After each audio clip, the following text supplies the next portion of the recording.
আজ এই মাদ্রাসার সৌজন্যে জলসা এশাবাদ থেকে নিয়ে আপনারা শুনেছেন শুধু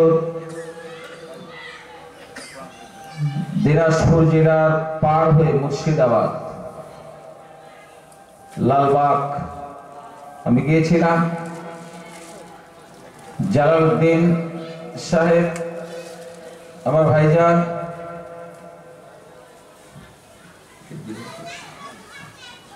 তারপর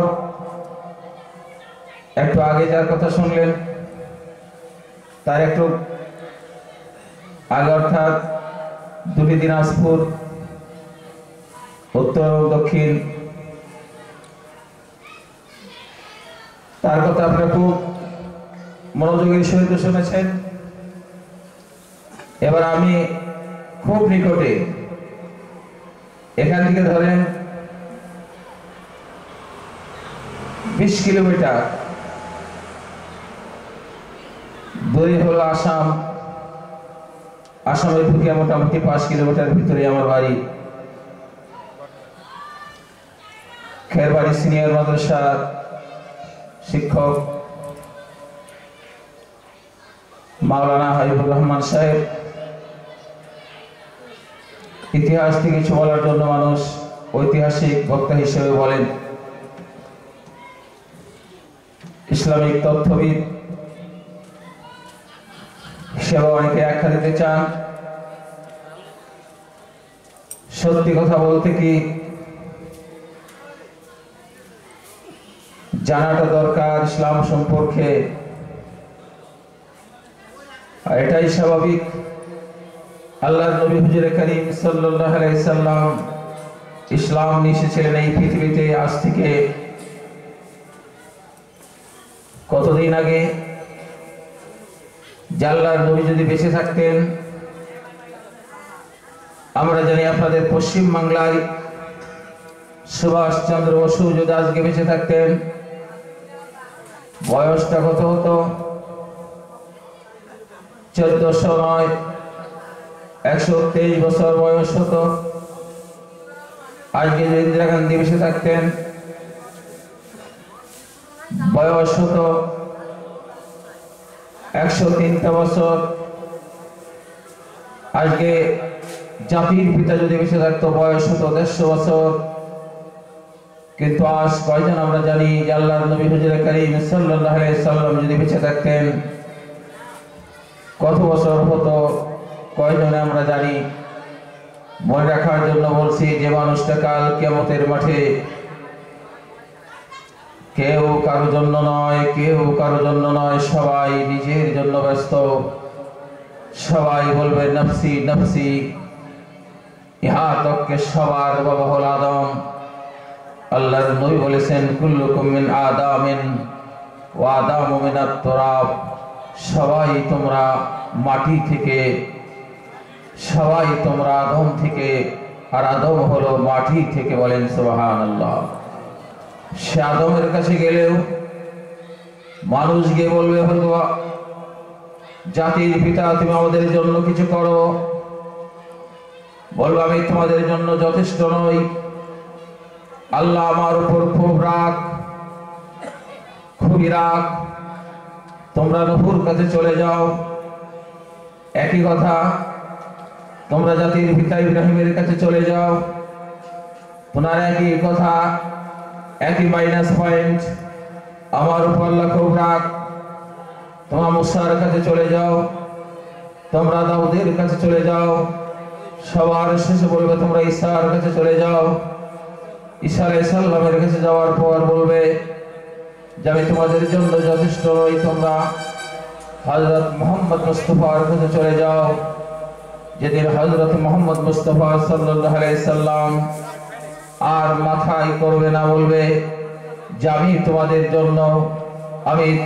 জন্য কিছু করে দেখাবো, তোমাদেরকে জান্নাতে নেওয়ার জন্য আল্লাহর কাছে সুপারিশ করবো। জোরে বলেন সুবহানাল্লাহ। সেই নবী সম্পর্কে আমরা কতটুকু জানি? সেই নবী আমাদের বাবা। সেই নবীর বাবার নামটা কি? দাদার নামটা কি? পরদাদার নামটা কি? সেই নবীর কয়টা ছেলে কয়টা মেয়ে আসামের জমিনে আমরা সেন্সাস করেছি, এনআরসি আমরা করেছি। 3,11,21,004 জন মানুষের নাম এসেছে, 19 লক্ষ মানুষের খবর নাই। সেখানে আমরা ফ্যামিলি ট্রি দিয়েছিলাম, বংশ বৃক্ষ দিয়েছিলাম, কিন্তু আল্লাহর নবীর বংশ বৃক্ষ মুসলমানের জানা উচিত, কিন্তু কয়জনে জানি। কিন্তু দুঃখজনক হলেও সত্যি, পশ্চিম বাংলার জমিনে 11 কোটি মানুষ, তার মধ্যে 3 কোটি মুসলমানেও জেনে নিয়েছে রঞ্জিত মল্লিকের সন্তান আদি কয়জন।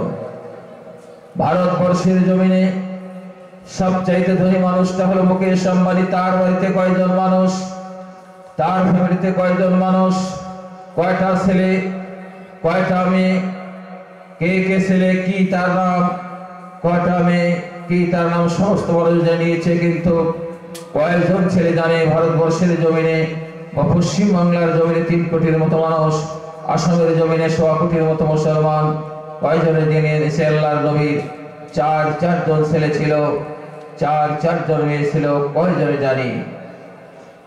দুঃখজনক হলো এটাই, ভারতবর্ষের জমিনে প্রায় 30 কোটি মুসলমান, আসামের জমিনে 1.25 কোটি মুসলমান, পশ্চিম বাংলার জমিনে প্রায় 3 কোটি মুসলমান, ভারতবর্ষের জমিনে 30 কোটি মুসলমান, সারা বিশ্বের জমিনে 180 কোটি মুসলমান।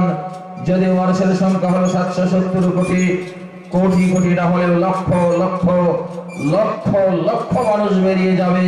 যদি বলা হয় যে ভাই বলো তো দেখি, নামাজের মধ্যে কয়টা ফরজ, নামাজের মধ্যে কয়টা ওয়াজিব, নামাজ পড়তে হলে করতে হয় ওযুর মধ্যে কয়টা ফরজ, যদিও বলে 4টি ফরজ, কিন্তু তুমি আমাকে করে দেখাও, যদি বাস্তবে করে দেখাও যে কি কি 4টি ফরজ।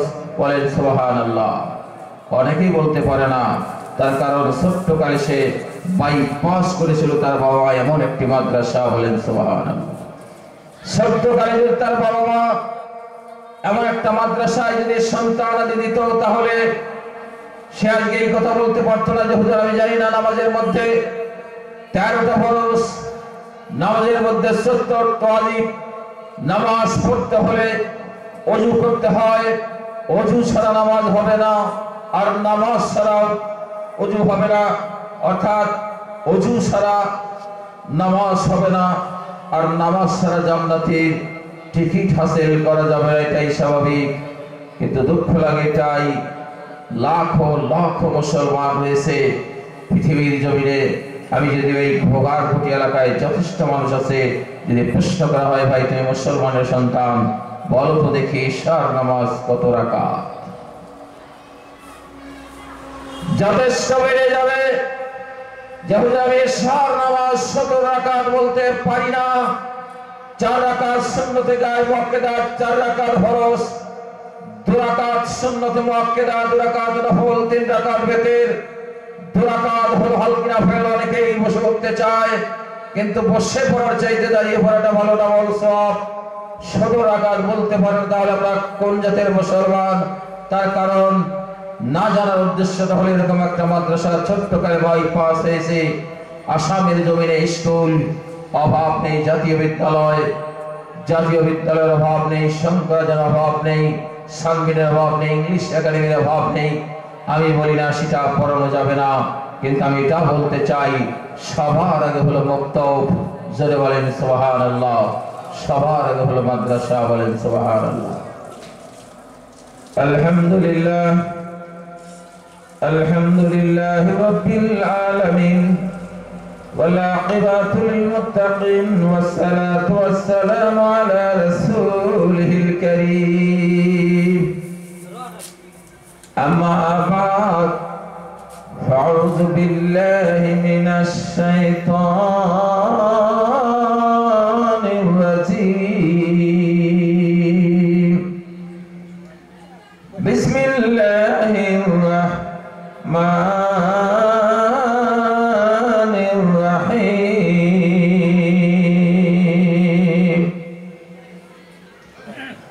ফাদখুলি ফি ইবাদি ওয়াদখুলি জান্নাতি।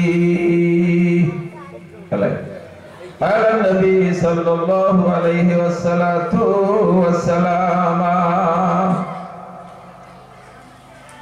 طلب العلم فريضة على كل مسلم والمسلمة أو كما قال عليه الصلاة والسلام. وقال النبي صلى الله عليه والسلام خيركم من تعلم القرآن وعلمه أو كما قال عليه الصلاة والسلام. بسم الله الرحمن الرحيم. إن الله وملائكته يصلون على النبي يا أيها الذين آمنوا صلوا عليه وسلموا تسليما. اللهم صل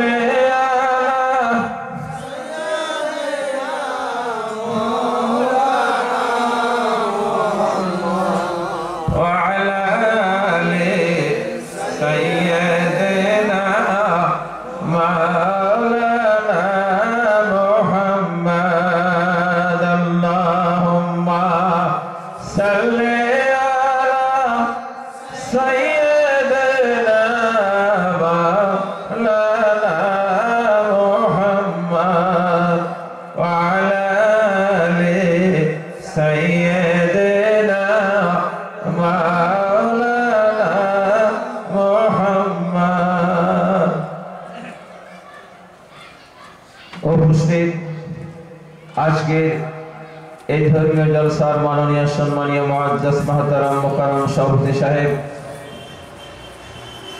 উলামায়ে কিরাম এবং মঞ্চে উপবিষ্ট মুরব্বিয়ানে জাম এবং আমার সামনে বসে থাকা কিয়দংশ,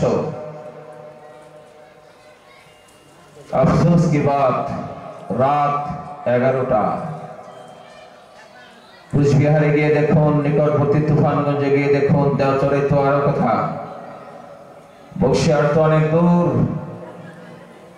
দিনহাটা যত শহর আছে পৃথিবীর জমিনে, হাজার হাজার লক্ষ লক্ষ শহর, আমাদের আশেপাশে জায়গা বলছি সমস্ত দোকানের শাটার পড়ে গেছে, সমস্ত দোকান বন্ধ।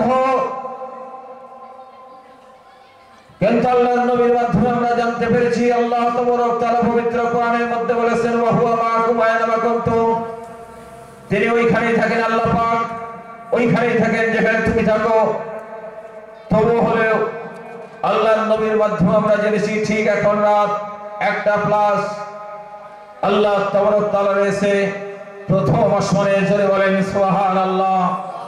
অত্যন্ত কবুলিয়ত সময়, ঠিক এমন সময় আমাদের মতো মানুষ যারা জলসা শুনছে, রাত জাগরণ করে, তাদের জন্য হলো কামিয়াবি। তার কারণ আল্লাহর নবী বলেছেন এখন আল্লাহ তাবারক তাআলা প্রথম আসমানে লক্ষ্য করছে কে কি করছে, যদি বলেন সুবহানাল্লাহ। যার জন্য আমি আশা করি যারা রাস্তাঘাটে রয়েছেন, আশেপাশে রয়েছেন, সামনে এসে বসুন, জান্নাতের বাগানে বসুন।